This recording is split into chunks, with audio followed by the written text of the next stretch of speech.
Challenge আমি আগেও ছুড়েছি, এখনো চ্যালেঞ্জ ছুড়বো। একটা 7 টাকা দিচ্ছি, 3টে 20 টাকাতে দিচ্ছি। এখনো যেটা থাকবে, আমার ভাইরাল না হলেও সেটাও থাকবে, ভাইরাল হলেও সেটা থাকবে। আমার মুনমুন্দি করছে হচ্ছে রুটি ফোলাচ্ছে, আর আমি কচুরি ফোলাচ্ছি। সেখানে রুটি আর কচুরির সাথে কখনোই তুলনা হয় না। দিদি কেমন আছো? খুব ভালো আছি, তোমরা ভালো আছো? একদম একদম, বলো তারপরে এরকম কেমন চলছে? চলছে, তোমাদের আশীর্বাদে খুব ভালো চলছে। আচ্ছা, ভিডিওটা দেখে রেসপন্স কেমন ছিল?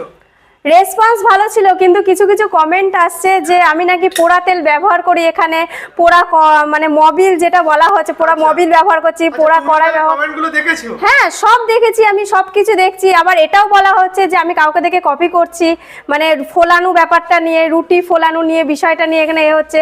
দেখো, এখানে যেটা আমি রিসেন্টলি কালকেই যেটা আমি পেলাম ফোলানোর বিষয়টা, যে রুটি উনি হচ্ছে সারাদিনে হয়তো একটা রুটি হয়তো ফুলিয়ে দেখাচ্ছে, সেখানে সকাল থেকে আমাকে 400-500 খানা কচুরি আমাকে অলরেডি আমাকে ফোলাতে হচ্ছে তেলের মধ্যে। তেলে